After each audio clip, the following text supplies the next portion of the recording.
I'd like to welcome everyone to the webinar series of the Cybersecurity and Information Systems Information Analysis Center, CSIAC. Today's presentation will examine the DoD Vulnerability Disclosure Program, the VDP. My name is Steve Warzala. I'm the CSIAC Outreach Manager. Just a few administrative notes before we begin. First, all phones have been muted except for the presenters. Questions may be asked at any time during the presentation by utilizing the chat function. And time permitting, your questions will be answered at the end of the session. The briefing slides and webinar recording will be posted on our website within a couple of days. And finally, I'd like to take a moment to acknowledge and thank our sponsor, the Defense Technical Information Center, DTIC. The funding that DTIC provides enables CSIAC to conduct these webinars. It's my pleasure to introduce our presenter for today's webinar, Mr. Christopher Johnson. Chris serves as the Director of the Department of Defense Vulnerability Disclosure Program within DC3, the DoD Cybercrime Center. The DoD VDP crowdsources the expertise of private sector white hat cybersecurity researchers to identify vulnerabilities on DoD information systems. It is the largest single disclosure program in the world. Mr. Johnson began his career by enlisting in the U.S. Air Force. He's also held various positions both in industry and the federal government, including serving as the Network Division Chief of the U.S. Army Northeast Regional Network Enterprise Center and an engineer with the U.S. Army Information Systems Engineering Command. I will now turn the presentation over to Mr. Johnson. Good morning, Chris. The floor is now yours. Good morning, everyone. Thank you, Steve and CSIAC, for the opportunity to present to you today a program that's obviously very near and dear to my heart. We'll call this web series Between Two Lamps, because that's how we do things in COVID, and we use the resources that we have at home and try to make it look as professional as possible. As Steve said, obviously, my background is kind of varying throughout private and the public sector. Currently, today and for the last 2 years, I've been in the role of the DoD's Vulnerability Disclosure Program Director. That's been quite a ride, very interesting, and I'm really excited to present to you kind of our program and how the DoD harnesses the awesome power of researchers today to improve our cyber hygiene. Before we get going, I'd want to let you know there are 3 polls that we'll be sharing with you today. If we can put poll number 1 up, they're going to ask you various questions. At the end of the poll, we will show the overall totals of how you voted.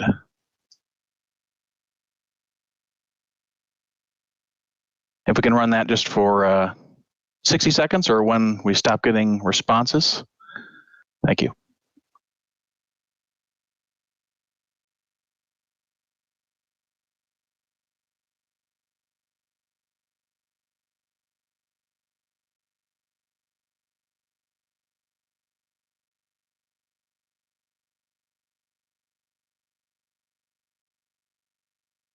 All right, so it looks like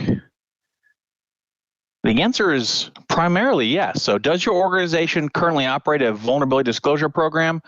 Currently right now, 51% is a yes, 34% a no, and 15% unsure. So hopefully at the end of this session, we can maybe flip some of those no's to yeses, and we can enlighten the 14% that said unsure. However, before we get into the slides, I want to do just a real quick thought experiment with you. Imagine you were the CISO of a private corporation. That might be easy for some of you, because some of you probably are. Your primary duty is to ensure that all of the systems, networks, assets, and critical technologies under your umbrella are adequately protected. One of those systems is a file sharing platform that allows you to exchange large files with your external clients and customers.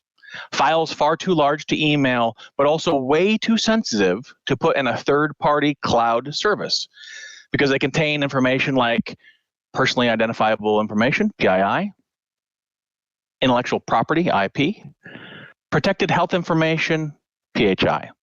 This system has all of the security features that will make any CISO happy. Sitting behind an Akamai's intelligent edge platform, it's in the DMZ, two-factor authentication, data at rest encryption, the works. But one day, a 17-year-old kid shows up and he discovers several critical vulnerabilities that will allow the exfiltration of every single file on that platform. Vulnerabilities that none of your cyber experts, pen test teams, or scanners found. So here's the thought experiment. Do you allow this kid to tell you? And if yes, how do you protect him from the very vague Computer Fraud and Abuse Act, CFAA? At the end of my presentation, I will tell you how the DoD handled a situation very similar to this in 2018. Apologize for the cats in the background. Welcome to COVID. Next slide, please. And next slide. So here's just a quick overview of what we'll discuss today. We're going to go through kind of the 5 W's, the who, what, where, when, why, and how of a VDP. What a VDP itself actually is and what we bring to the fight. Opportunities for VDP in government and what's being said and done. What we have done specifically as a program and where we're going. Spoiler alert, one of those is a DoD VDP Pilot. Unfortunately, I kind of sold myself up front. And then we're going to talk through the components to that and then the 6-step process of every report that comes in our front door. And then we'll open it up at the end to Q&A. So get those questions loaded up and submitted in the Q&A, and we will do a crossfire hot take on all of those. Next slide, please. So who is the DoD VDP? So we were founded in, actually, even before October, we were actually born out of the Hack the Pentagon effort. That was an effort put together by the Secretary of Defense at the time, Ash Carter, and the Defense Digital Service, DDS. That was a really fantastic program, ran for almost 45 days. They found over 140 vulnerabilities on a small subset of systems. And it was really tremendous. It was a great event. But people got to thinking at the end of that, well, that was 45 days. What are we doing for the other 300 plus days out of the year? Enter VDP. So the DoD, in partnership with the Department of Justice, developed the first ever policy for a VDP for a federal agency. We got the tasker from the Secretary of Defense on the 20th of October, and he said, hey, go do DC3, you got 30 days. And we had some very innovative folks here at DC3 who ran at that opportunity and launched what is now the world's largest vulnerability disclosure program. So we have a single front door to all of the DoD that every researcher can come and they can disclose their findings to us. Currently, our policy today is just DoD public-facing websites, but more on that later. And how do we do it? We provide that safe harbor. We provide that safe harbor because it's important, right? And we do that based on the disclosure policy that we have listed. It is no legalese. It is plain English that anyone can go and they can read and they can understand. VDPs are also captured actually in the National Cyber Strategy, particularly under Pillar 2, talks about how we as a country should be using coordinated vulnerability disclosure and crowdsourced testing. And why do we do that? Because this innovation is going to keep us what we call left of boom. It's going to improve your cyber hygiene and your resiliency prior to the exploitation and attack. Obviously, very emotional events that we all want to avoid and also very costly and time consuming. Next slide.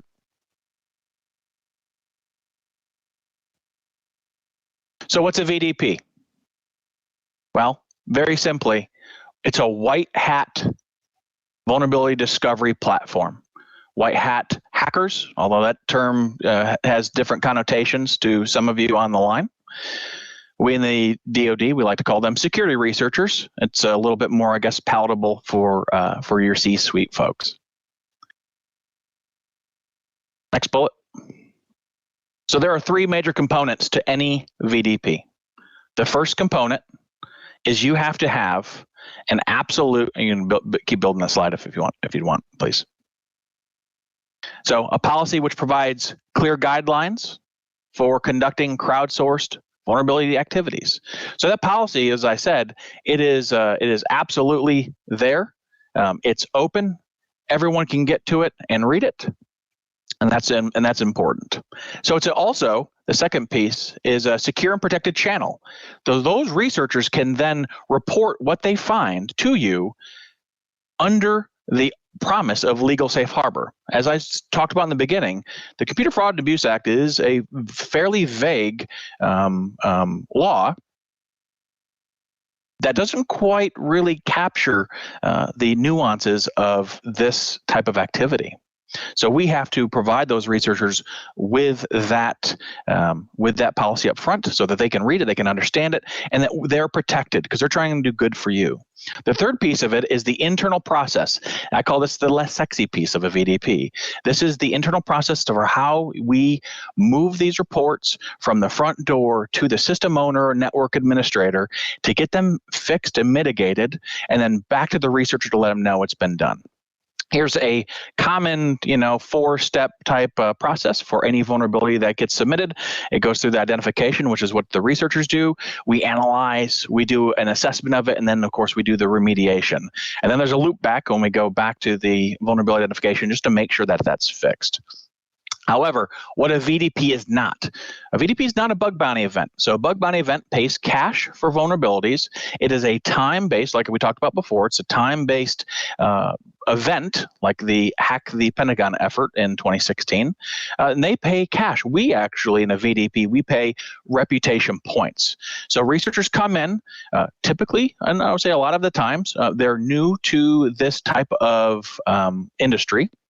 So they're trying to learn their craft. They will use VDPs to build out their tactics and their tools and basically their overall common knowledge of how this works. And then hopefully through the VDPs, if it's built properly, you'll have a leaderboard and you'll be able to publicize those great researchers. The top, 10% or so then can go off to these bug bounty events where there is some pretty good money to be made, certainly more than we make in the government.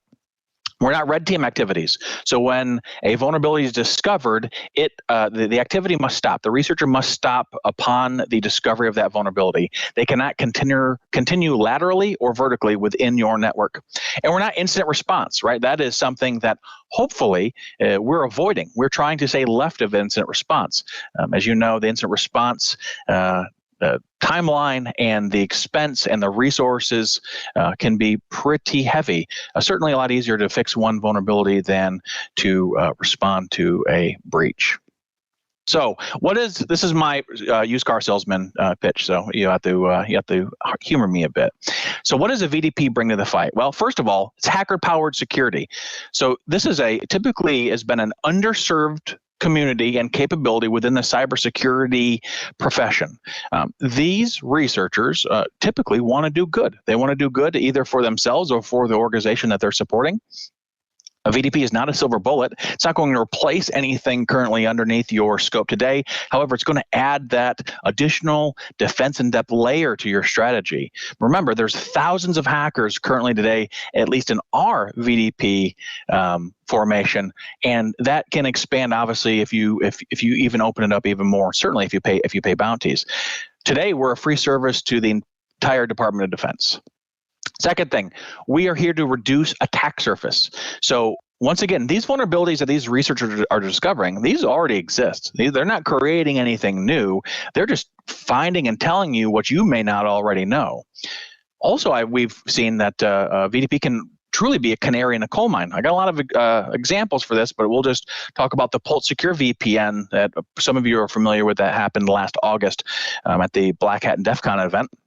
That proof of concept was shown to the world. Within 48 hours, our program received the first report, and that continued on through September. We received hundreds of reports on that one specific vulnerability. So we were able to identify that up front and work with our fantastic partners at US Cyber Command and JFHQ DoDIN to get that fixed across our network. Once again, that was something that we weren't prepared for. We saw it, we identified it, and we fixed it. So canary in the coal mine is a good thing. Third thing, low cost of entry. So for these VDPs, it's the third-party platform are actually relatively inexpensive. Certainly, if you're doing a cost-benefit analysis and a return on investment, I'll just tell you it's pretty high. You can also use your current website. There's nothing, if you have no resources, there's nothing stopping you from setting up just a security at your URL and allowing researchers to submit that way. Becomes a little bit more complicated as the volume increases, and also having a commonality to what is being reported. And then these vulnerabilities discovered hopefully can bolt on and integrate into one of your existing processes.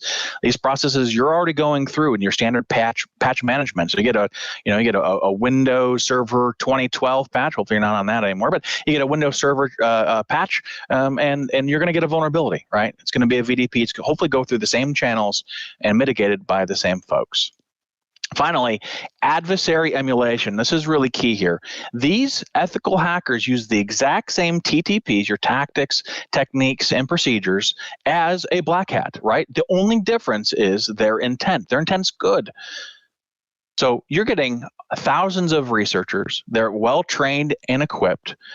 And you can't replicate that, unfortunately, or fortunately, with enough people. I'll just tell you, for example, the DoD is never going to be able to hire enough contractors or civilians. We're not going to be able to enlist enough soldiers or commission enough officers or put enough systems on our boundary to capture everything. So we have to be innovative, and we have to operate at the speed of cyber. I know it's a kind of a cliche industry term, but it's true. Things move fast. So VDP and government. So here's three really cool things that we've seen very recently this year. The first one is White House OMB Memorandum M 2032. This specifically talks about VDPs being some of the most effective programs and high return on investments for the DoD and all the federal government. So that includes the DHS side too. It's going to mandate, and has mandated, that we have 2 years to have all federal systems within scope of a VDP. So that came out the 2nd of September. So we have until September 2022 to have all federal systems under a VDP. Second thing I'd like to make you aware of is we actually had some sponsorship from Senator Warner in Virginia. Talked about an incident that we had in the DoD and how the VDP was able to identify and mitigate that before it went sideways. Talked about how these VDPs are a crucial force multiplier. It happened earlier this year. You can kind of see a trend here. The third thing is the Department of Homeland Security CISA Binding Operational Directive 2001. That itself ties and is nested, called the bookend to the OMB memo, and that identifies they have 2 years as well, right? Some things that you don't see here. So the DoD has a new instruction that we released this year, DoD Instruction 8531.01, just rolls off the tongue, called DoD Vulnerability Management. Part of that is VDP. It's the importance of VDP and how we operate within the DoD. You can take a look at all these things from your home computer. Too easy. The other thing is actually on its way to the president for signature, and that is House Resolution 1668, or as we like to call, IoT Cybersecurity Improvement Act of 2020. So here's the cool thing about this, and this is how VDP is integrated in that, so it's a large part too. NIST is going to develop and include standards in the Series 20 to include the reporting and the coordinating, the publishing, receiving, and resolution of security vulnerabilities. And it's going to go a step further. For contractors and subcontractors providing DoD or federal agencies with an information system, including IoT devices, they also will have to follow these NIST standards. So very interesting. And by the way, this VDP is not something new, right? There's an ISO standards 29147 and 30111 that dictate these VDPs, and it kind of gives you that overall framework of what it should look like. And we have certainly followed those in the initial stages of setting up. So what have we done? We talked about, obviously, the goodness and why we should do it, but, proof is in the pudding. So today, the DoD VDP has had partnership with almost 2,000 researchers across 45 countries. Last year, we actually awarded the Research of the Year to an amazing researcher out of the Ukraine who discovered almost 200 critical vulnerabilities across the DoD. It was awesome. He got a nice big box of swag, and he's probably running around somewhere with a DC-3 hoodie, and good on him. He's a tremendous service to the United States. We have continuous and ongoing coordination daily with U.S. Cybercom, JFHQ DoDIN. Our partners at SEI at Carnegie Mellon has been fantastic. And of course, our sister agency, the Defense Digital Service, has been tremendous. We kind of talked about where VDP fits in. Once again, it's not a silver bullet, but it adds on to things that you're already doing, certainly in the DoD, and could be in your private organizations. So we actually developed a backend system because, and I'll get to it here in a second. I'll just build it out. And we actually did this morning, 24,000 vulnerability reports that we have processed. I needed a system to be able to move those reports, and so we can do cradle to grave tracking on every report to know where it's at and the status when it's born and when we kill it off. So we developed a thing that we call Vermin. Get it? Vermin. Vulnerabilities, bugs. Okay, cool. I have to pay the guy 50 cents that came up with that acronym, and any good DoD person loves acronyms. But we came up with Vermin, the Vulnerability Report Management Network. It's built on a platform called Jira, which you're probably familiar with. It's a great commercial industry tool for workflow management. Typically, it's on ticketing systems, but we use that on the back end to track every report, every conversation, every time it's touched, and it's truly tremendous and has helped us in the long haul. As of when I submitted these slides, once again, 23,971 total reports. Here's some important takeaways here. 72% of every report of all reports we receive at our front door are actionable, meaning that we can attach a severity rating. Critical to mediums, 4,700. Low severities, 12,000. But 72% of everything we receive in the front door has to be fixed. 28% are non-actionable, meaning they're informational. They're just not our system. It's out of scope. It's not a DoD website. That's important too. So having that single front door, there's an efficiency to that. So instead of having all 60-some DoD agencies have their own, we're able to kill those reports off right up front and eliminate the unnecessary use of their resources downstream. We also have received a few zero-day vulnerabilities, not something that's common, but we have. Now, the breakout for the FYs has been, you're automatically going to go right to FY20. And I will tell you, COVID, as horrible as it is, when it comes to people being stuck at home, they really like to set off their scanners and find things on the DoD. So we've received a tremendous increase in the amount of reports that we've processed just in FY20, almost beating, or for the most part, beating FY18 and 19 combined. And that is honestly, it's been tidal waves after tidal waves of reports. And guess what? Not slowing down in FY20. So just in October, November, we're already at 3,560 reports processed. October was our busiest month to date, 2,048 reports through our front door. That itself is almost as much as an entire fiscal year. So just to show you, researchers are out there and they are using the pandemic to their advantage. So where are we going? So the first piece, line of effort 1 for VDP, we are working heavily, and we have been, to expand our scope to include all DoD information systems. As I said before, currently today, those systems are limited to just DoD websites. But we know that we're ready to kick the training wheels off, and we want to, one, comply with, obviously, the OMB memo, but also this is something that we've been starting well before that. So we knew that this is where we had to go. I can't tell you exactly where it's at in the, I know, I just can't tell you. I'll just say that it has made its way through many different wickets within the Pentagon. And we were getting very close to receiving either Secretary of Defense or DepSecDef signature on that. Very excited about that. So more to follow. Line of effort 2. And I have a slide after this that we'll talk a little bit more on that. But that's the Defense Industrial Base VDP. So these are small and medium companies that don't have the resources, knowledge, or the capability. Some of those 40%, hopefully that replied on that first survey. The 40% that don't have one today, it is our ability to leverage what we have in place today to hopefully provide those small and medium companies with those same type of resources. We're going to get to, so we've posted the 9-month feasibility study that's currently out on our GitHub page. You can go to our Twitter and get the link, and that's at DC3VDP. You pop on over to our GitHub page. You can pull the entire feasibility study that was done by Carnegie Mellon and make comments on it. And we hope that you would do that. And by the way, the window's closing on that. We've had it open for 60 days almost.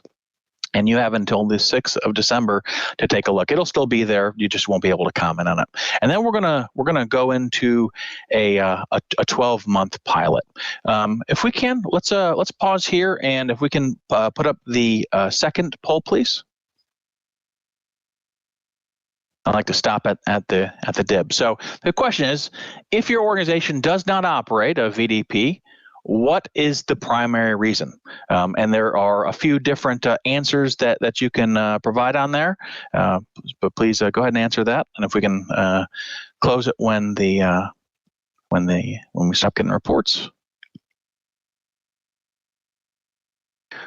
I could do live commentary on it. So lack of resources currently right now seems to be in the lead, not to sway your answers, but that looks like it's coming in at number 1, and that is something that I can absolutely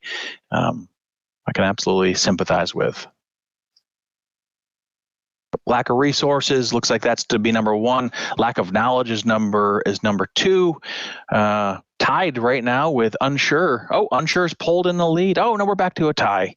Yeah, all good stuff. So it looks like lack of resources is probably going to be your number 1, and then either lack of knowledge or you're just unsure of why you don't have one. Looks like there's not a lot of lack of interest, which is good.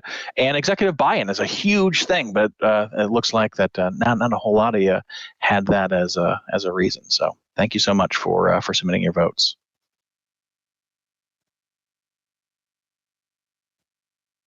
So line of effort 3 for the DoD VDP is bug bounty support. So we've actually worked with the Defense Digital Service to leverage that vermin capability, that back-end system, to ensure that the reports that come in on their program go through the same wickets and the rigorous channel that we have today for the VDP. Those reports will get in the front door and go to any number of our 64 departments and agencies within or under the DoD umbrella, and that way we're all tracking. We've seen some duplications and some issues with reports. So great friends at DDS. Once again, we're working on that. We should have that done here pretty shortly. Line of effort 4 is something that's probably basically ongoing, and that's really to mature our service. We've taken Vermin 1.0 and we're jacking that sucker up to 2.0, investing a lot into it to provide more rich data with third-party reports and other external information sources, so that the end user, the system administrator or the network administrator, has more information at their disposal to make those smart mitigation decisions. We're actually working to have our metrics on the DoD CIO scorecard, and that also is something that we're pretty close to accomplishing. And then finally, we actually do post a monthly and an annual DoD trend on VDP. We call it the VDP Bug Bites. That can be found on our Twitter, also can be found on our website, which is dc3.mil, and head on over to the VDP section. You can pull in the 2019 annual report. We do the monthly, so there should be dang near 18 months worth of bug bites. You can see the trends and what we're seeing and all those big highlights. And we hope to, by February, have our 2020 report, which is gonna be a banger. We've had all kinds of really good stuff in, and we're excited to publish what we've seen so far. Once again, DC3, as a federal cyber center, our primary mission is information sharing, and we take that to the maximum extent. We're excited to share our information and what we see. So we talked before about the DoD VDP Pilot. Here's a little bit of information on that. So it is actually a joint effort between DC3 and DCSA. Both agencies signed a truly groundbreaking memorandum of agreement between each other. And the first part of that was to look into and conduct a 9-month study into what the heck would a DoD VDP look like. There's interest on both sides, obviously, with DC3 and DCSA having DIB capabilities and DIB programs. So we saw VDP, we saw those, we said, hey, there's a natural nexus here. Let's see what we can do with this thing. So we completed the MOA in November 2019. The feasibility study we completed in August, and once again, that is out on our GitHub page for comment up until December 6th. In early 2021, we will lead an industry day and start the application process, and then we hope by very early April that we are going to launch that 12-month pilot. It is a free program that any company can apply for. We really hope, though, that it's going to be your small and mediums, those that don't have the current resources today to run. And obviously, looking at that poll, it looks like there's a bunch of you out there that don't have the resources, but have the need. So we're going to offer that. That is going to be a 20 company pilot. We're going to have 10 company on the DCSA side and 10 on the DIB CS side, ran by DC3. And we're going to run that for 12 months. And we're doing that because we're trying to meet a need, and we're trying to do that through programmatic alchemy, right? We're taking 3 existing programs from DC3 and DCSA, we're mashing them together, and we're trying to come up with something new, something innovative. That's a term you don't hear too often, government innovation. But we are trying to do that, and we want to get those companies to volunteer, receive the service free of charge, and we're going to run that for 12 months, and we're going to see how well it operates. And hopefully, at the end, we're going to do a post wrap-up summary, and I'm going to go walk around the building, and I'm going to try to get more funding because I want, if this is successful, I obviously want this to be a program of record. I think it would be very important, not just for the DoD, but for the DIB as well. And finally, VDP is going to keep those companies left to boom. So you're not going to see all of those crazy stories in the news. Hopefully we prevent those. And we're going to be more proactive in the mitigating of those cyber vulnerabilities rather than reactive. So how does this work? So let's go through a quick little tabletop exercise, or as I like to call the DIB VDP 6-step process. The first step is obviously researcher, right? Researcher is going to go out there. They're going to look at the DIB VDP Pilot website. That's going to have the policy. It's going to list those assets that are currently in scope, and they're going to scan. And they're going to use all of the tools at their disposal, and they're going to find those vulnerabilities. They're going to stay within that policy and that scope. Those reports or those vulnerabilities that they find will then be created into a report on our homepage, which is on HackerOne. That report itself is going to contain information, most importantly, obviously, the asset in question, and also a proof of concept. So that proof of concept it's the step-by-step directions of the tools and the methodologies that they used to both discover and pop, as my lead researcher likes to say, and pop those vulnerabilities and make sure that they are truly accurate. So they're going to get that. They're going to read the policy. They're going to click that little top pink button up there, submit report.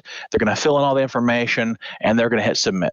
That report then comes into us. So the DC3 VDP team will receive that, and we go through our own sub 3-step process with every report.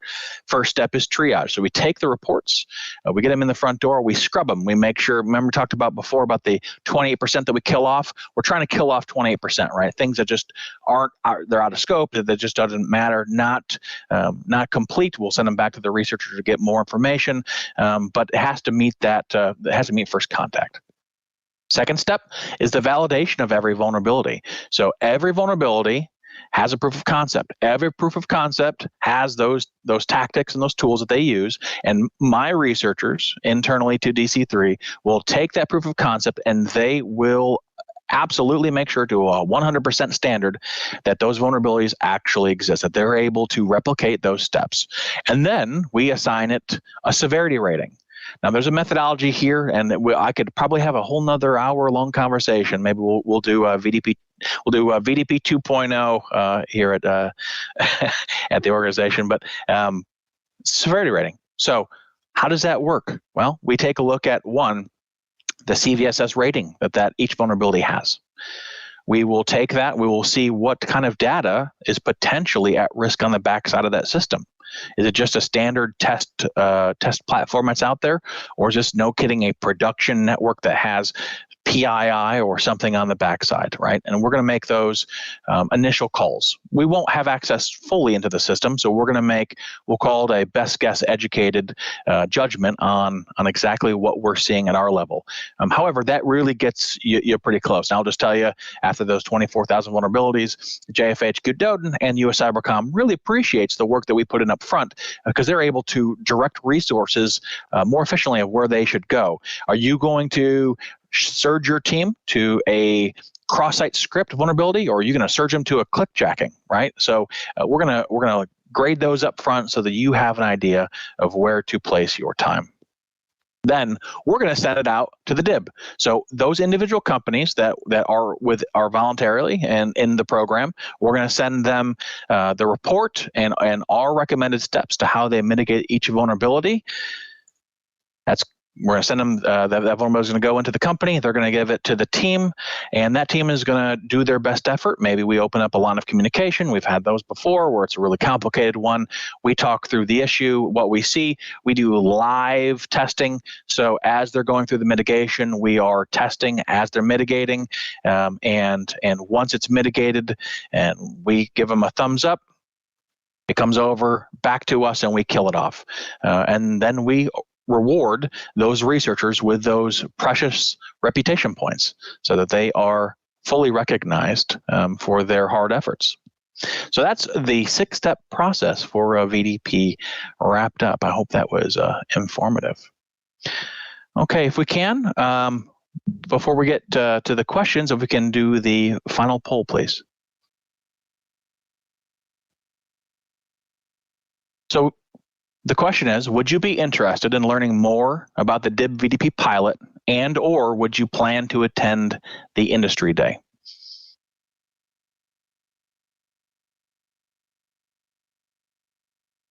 And I will tell you, as you're clicking on that, our plan is to announce that on our Twitter. Once again, DC3 VDP. We will announce that with the details of how to join, and then during that presentation at the end of it, we will give companies the information on how to submit their application. So we have a solid 69-70% saying yes up front. So that's wonderful. I appreciate it. For the unsures, I would just ask, maybe just take this information that we've delivered today, take it back with you, and kind of talk over it with maybe the C-suite folks or your CISOs or your CEOs or CIOs, and see if this meets something that you need. Certainly, once again, a VDP isn't it's not a silver bullet by any stretch of the imagination, but certainly can be helpful. It's been helpful to the DoD, and I believe it's helpful for most companies. So I'm going to end this before we get to the Q&A by saying I don't do this alone. I'm just the eye candy. My team is truly the engine behind VDP. Every one of those 24,000 reports were touched by these people. That's really important. Every report receives a manual check, and sometimes it receives 3 manual checks. We have sometimes issues with the mitigations up front, so we have to send it back to the research, back to the organizations to mitigate.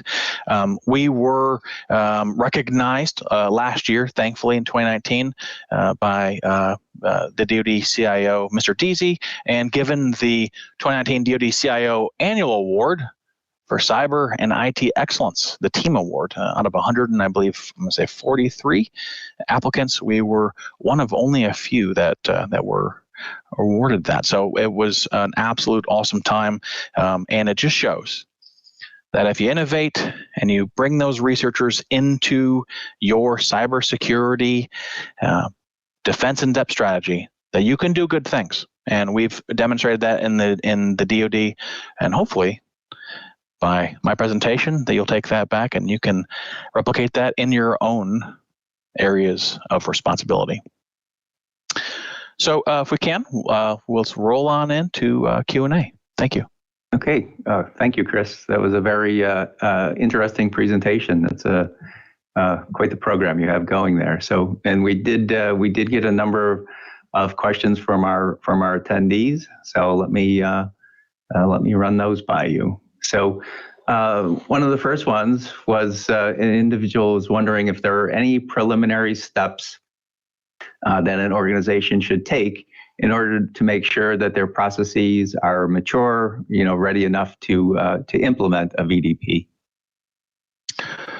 Yeah, that is a good question. I would say that really when it comes to it, I mean, it's going to be on every individual organization to take a look at a VDP, to take a look at their assets that they have out on the wire, that are live, that are production and accessible from any type of publicly available internet connection. And they're going to have to do a risk assessment, right? That's part of it. You're going to have to decide what as an organization, what you believe is the best methodology to discover vulnerabilities. I know that a few years ago, there was a study done that said that 94% of all Fortune 500 companies don't have a VDP. But there are big ones that do, right? There are big ones that do, and as obviously the DoD, but we have VDPs ran by Tesla and Google and Facebook, and the list, Verizon, the list goes on and on and on of those big organizations that are trying to lean forward. So I would say that it's on you to sit down to do a full assessment of the assets that you currently have out there, and then to determine your level of risk acceptance. And if authorizing researchers to report to you those vulnerabilities, if that's not something that you're interested in, then that's a choice that certainly you'd have to make. But before you make that choice, let me end through my thought experiment, and I want to explain to you what happened in the DoD. So this is actually, they published 2 stories on this on the 5th domain.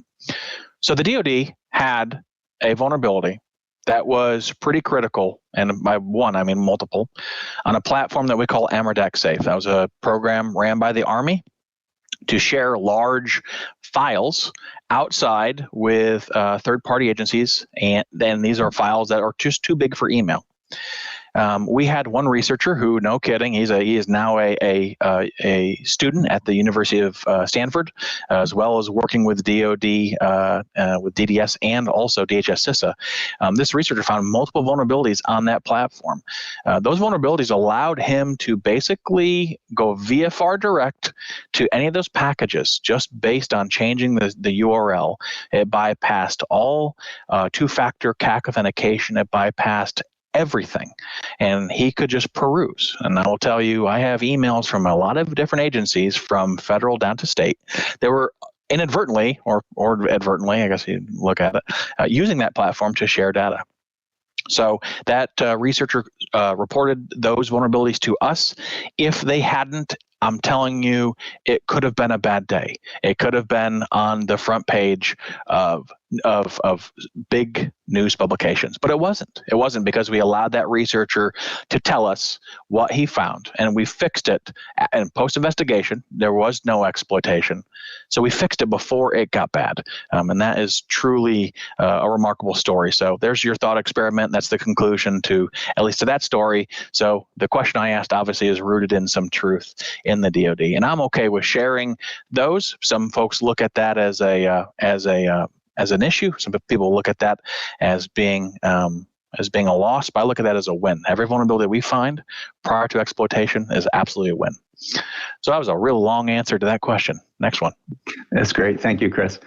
Yes. So another attendee was wondering how are VDP researchers managed via HackerOne, or is DC3 doing something internally to manage the researchers?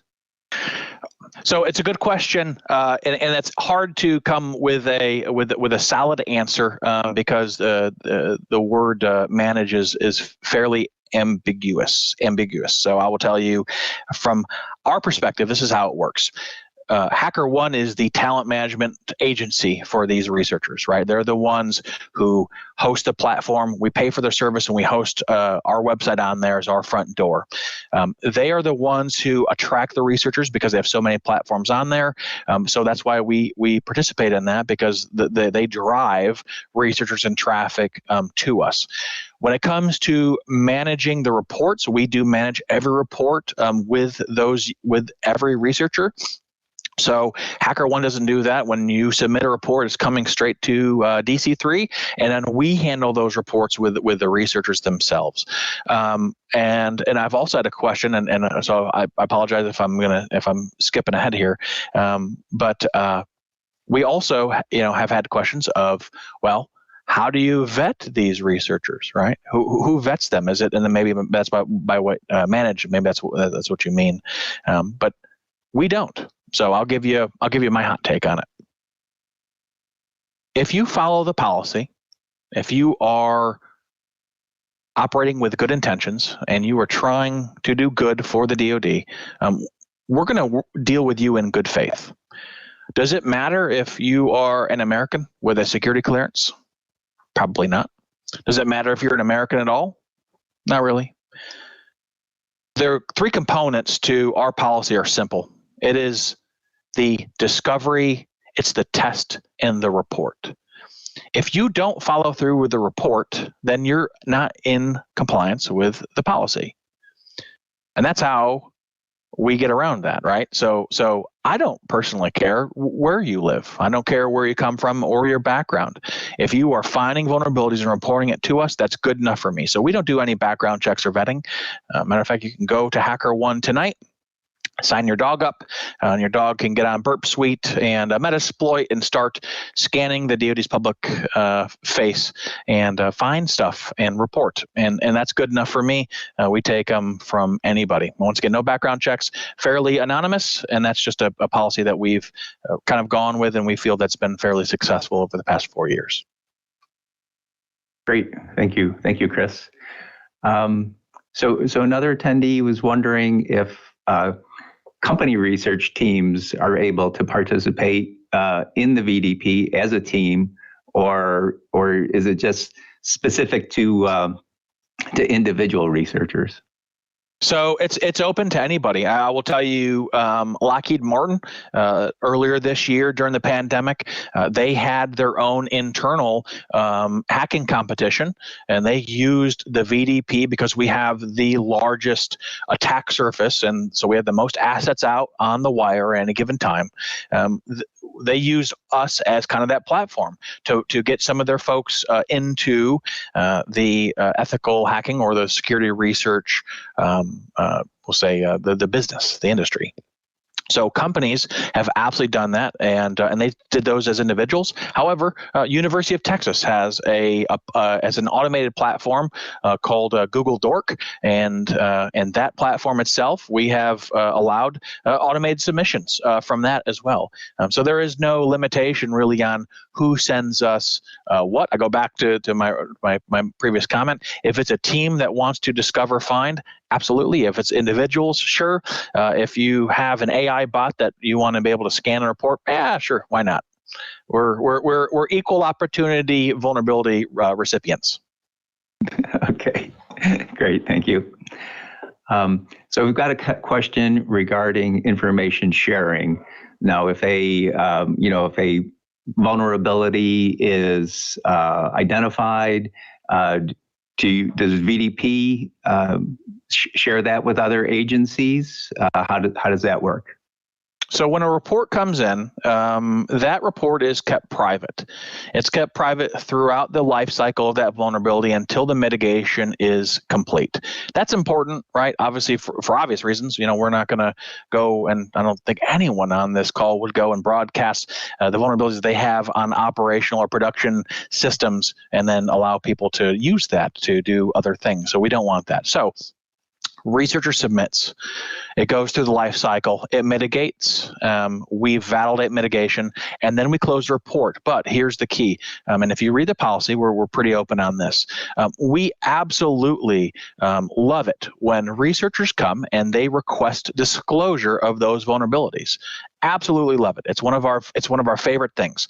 So it's very simple. You go into the report after it's been mitigated and closed, and you click the request disclosure button. It'll go through an internal process, and we'll scrub it of all of any system identifying information, and then that report is then made public. So there is nothing on the backside that's really truly considered an information disclosure because it's mitigated and all of the information has been scrubbed.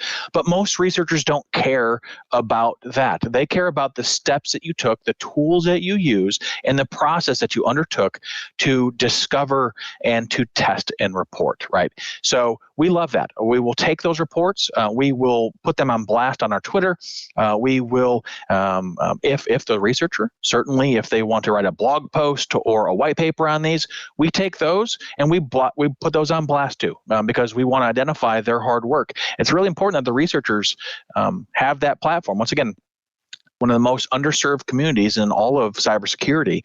Those researchers we want to highlight. We want to highlight their good work because we believe that we are here to elevate everyone's knowledge and game. So if we have young researchers coming in and there's a great point by point, hey, this is how you exploit a cross-site script on this type of platform, we want to give that certainly to the new ones. We want to give that to any security researchers because we want them to use those to scan and report. The black hats already know this stuff, right? They already know most of this stuff. So it's not like we're giving them, additional attack vectors that they can come in and use. But we're trying to elevate the cybersecurity game of not just the DoD, but the entire community in general. Great, thank you. So one individual is wondering if any vulnerability discoveries on public-facing sites are ever considered classified, and is there an SCG for this type of data, particularly zero-day events? Yeah, it's a great question. So currently today, I'm happy to say that we haven't had anything that's been considered classified found. Otherwise, I'd probably still be in meetings to talk about it. So as of today, no, we have not received anything discovered on websites that's considered classified. I will tell you that we have had well over 200 to 300,000 individual PII records that were vulnerable but protected prior to exploitation. That is information. The information exposure is a pretty common one that we see, and it's hard not to with as many websites and documents as we have hanging out there. So absolutely. So we don't have an SRG. Particularly when it comes to the discovery of any classified, unfortunately, and once again, 4 years, almost 20 or over 24,000 vulnerabilities. We haven't had it happen yet. Not saying it won't happen, but it isn't there. But we do have a standard operating procedure, an SOP, and we also have a ConOps that has those kind of questions built in.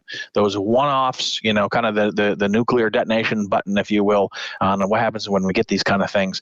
So we have a process built. Thankfully, we just never had to use it, and we hope it stays that way. That's awesome. Thank you. So one of our attendees is wondering if the vulnerability severity aligns with the DoD EMAS tool. So there is a part of that. So we've had to go with a hybrid, right? Because if you look at the foundation of CVSS, it really looks at the vulnerability as a standalone thing. It doesn't take into account DISA-STIGs or SRGs. It doesn't take into account EMAS or RMF. It doesn't take into account the system, the platform, the information stored behind it, right? So it's kind of a snapshot, as most things are in cyber, right? They're all snapshots in time. So today we do incorporate DISA-STIGs in how we grade vulnerabilities, because there are some vulnerabilities that may actually be considered low as a CVSS, but a Cat 1 on a DISA-STIG. So although we don't operate within EMAS particularly, because we aren't the system owners, right? The system is designed to do those risk decisions based upon the organizations that own the systems. We do absolutely tie it to things that would tie to EMAS. It's not one of those things that we do. And I'll be honest, I did EMAS in my last job. I would hope I don't have to do it again. It's brutal. It's a great system, brutal. 1,600 and some controls. It's rough, but yeah, we try to at least give the system owners enough information to be able to answer any questions that they may have, whether it's EMAS or even if it's just a standard cyber task order from Cybercom. Okay, great, thank you. So someone's wondering if IoT devices and other non-website public-facing services are covered under the VDP. And there was another question that we had received, kind of maybe in a similar vein, that was asking if you're interested in voice cyber threat, including voice social engineering, deep audio fakes, spoofing, and things of that nature. All right, so definitely two separate questions here. The first question, IoT. So as I described in my presentation, today the policy, and if you go to our HackerOne page, you'll see that the policy is limited to DoD public-facing websites. I will tell you, in the near future, we will move to DoD publicly accessible information systems. And what that means is if you can hit it from your IP at home, it's in scope. So that is going to include ICS. It's going to include SCADA. It's going to include IoT. It's going to include layer 3 routing devices. It'll include security appliances. It'll include wireless LAN controllers. It'll include even RF technologies if you can hit it from an IP, right? So, and we've had some of those, by the way. That's pretty interesting stuff. So 100%, absolutely. That is the goal. That's where we want to move to. If you can find it and you can exploit it, we want to know about it because we want to fix it, and then we want to reward you with reputation points. Now, when it comes to deep fakes and voice spoofing and all of that really cool stuff, DC3 absolutely is in that game. It may not necessarily be VDP, but I will tell you that the foundation of DC3 is digital and multimedia forensics, right? So we were founded in 1998. That is our lifeblood. It is the reason why we exist today, and we continue on that. So we have cyber laboratories that we take that kind of stuff in, where we're looking at the IoT, we're looking at those, the deep fakes, we're looking at, and that's a video and voice and pictures. So I would recommend that if you'd like to have a conversation, it may not be with me, unfortunately. I mean, I'll talk to you about it. I don't know if I'm, like I said, I'm just eye candy. I'm not that smart. But if you get over to the dc3.mil website, there is a point of contact that you can just send an email to, and somebody's going to respond. There will be a human that will respond to you, hopefully in that area. And certainly we would love to have those conversations. Thank you for suggesting that. Thanks, Chris. And so I'm going to go, we've got a question that was related to one of your earlier polls. And so the individual is wondering if you have any suggestions or recommendations on how to go about getting executive buy-in to participate in a VDP program. So that is the question. And when I actually come up with the answer, I'm going to charge $1 million. No, I kid. Certainly that's the question, right? How do you gain executive buy-in? I will tell you today that it's even challenging in the DoD. Was a program that's been running for 4 years. And as you know, we have a change out of personnel every now and then, rotating change of personnel just because of the active duty nature of the business. So commonly. We're being called to the table to explain what a VDP is and why the heck do we have hackers participating in our cybersecurity posture. I give them this presentation. I explain to them, okay, and I walk through that thought experiment. Right. Well, you didn't see it on CNN. You didn't see it on MSNBC or Fox News. You're only seeing it here because we fixed it before it happened. You attach yourself to their emotional side, and then you explain to them the return on investment of if we don't do it. And typically, that's how I have those conversations at the executive level. Not saying it's going to work for you, but that's worked for me. And once again, you can always point to us, and I'd be happy to have a conversation with any of your CEOs or CIOs or CISOs on why a VDP is important and why I believe you should adopt one. Great. Thank you, Chris. Well, with that basically takes us to the end of our time for today's webinar. I want to thank you for taking time out of your day and sharing this information with our attendees. It was an excellent presentation and generated a lot of interest from our audience today. Yes, thank you so much. I appreciate the opportunity. Once again, Twitter's DC3VDP, website is dc3.mil. Please come out, look at our stuff, have conversations, and just go talk about VDP. It's happening in the DoD, it's happening in the federal government, and we hope that it happens in private industry. Thank you. Great. Thank you, Chris. And thanks to all our attendees who joined us today. And we'll hopefully see you in the new year when we have our next webinar, still to be scheduled at this time, but hope to see you then. Take care, everybody. Stay safe. Bye-bye now.